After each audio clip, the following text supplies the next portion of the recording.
అమ్మవారిని శ్రీ మహాలక్ష్మీదేవిగా మనం అర్చిస్తాం. ఇక శ్రీ లక్ష్మీ అష్టోత్తర శతనామావళి. ఓం ప్రకృత్యై నమః, ఓం వికృత్యై నమః,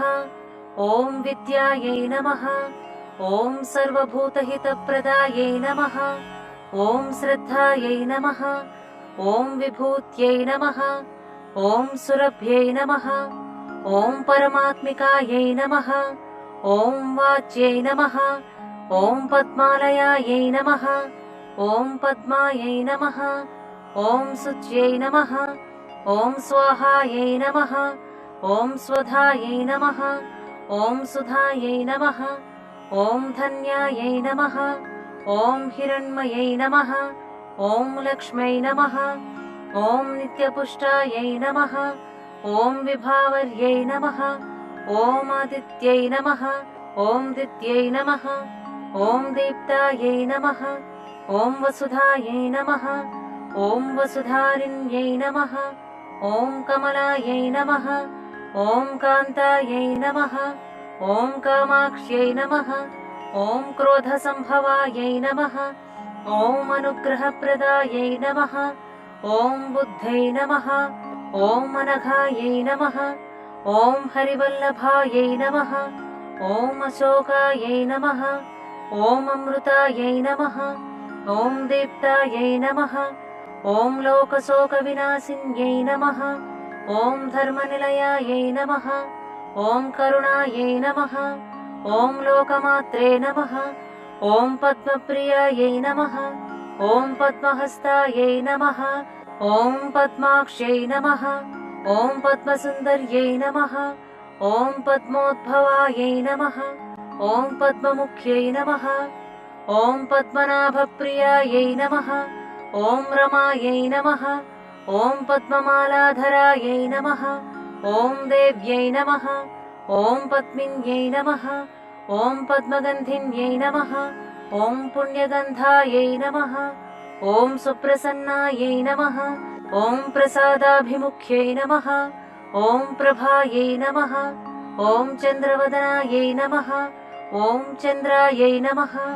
ఓం చంద్రసహోదర్యై నమః, ఓం చతుర్భుజాయై నమః,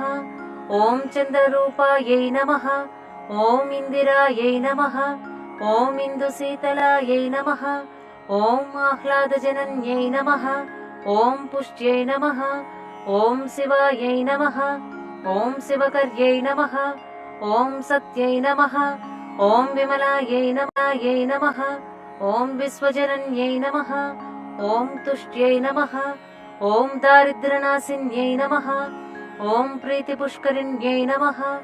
ఓం శాంతాయై నమః, ఓం శుక్లమాల్యాంబరాయై నమః, ఓం శ్రీయై నమః, ఓం భాస్కర్యై నమః, ఓం బిల్వనిలయాయై నమః, ఓం వరారోహాయై నమః, ఓం యశస్విన్యై నమః, ఓం వసుంధరాయై నమః, ఓం ఉదారాంగాయై నమః, ఓం హరిణ్యై నమః, ఓం హేమమాలిన్యై నమః, ఓం ధనధాన్యకర్యై నమః, ఓం సిద్ధ్యై నమః, ఓం స్త్రైణసౌమ్యాయై నమః, ఓం శుభప్రదాయై నమః, ఓం నృపవేస్మగతానందాయై నమః, ఓం వరలక్ష్మ్యై నమః, ఓం వసుప్రదాయై నమః, ఓం శుభాయై నమః, ఓం హిరణ్యప్రాకారాయై నమః, ఓం సముద్రతనయాయై నమః, ఓం జయాయై నమః, ఓం మంగళాదేవ్యై నమః, ఓం విష్ణువక్షస్థలస్థితాయై నమః, ఓం విష్ణుపత్న్యై నమః, ఓం ప్రసన్నాక్ష్యై నమః, ఓం నారాయణ సమాశ్రితాయై నమః, ఓం దారిద్ర్యధ్వంసిన్యై నమః, ఓం దేవ్యై నమః, ఓం సర్వోపద్రవవారిణ్యై నమః, ఓం నవదుర్గాయై నమః, ఓం మహాకాళ్యై నమః, ఓం బ్రహ్మ విష్ణు శివాత్మికాయై నమః, ఓం త్రికాలజ్ఞానసంపన్నాయై నమః, ఓం భువనేశ్వర్యై నమః.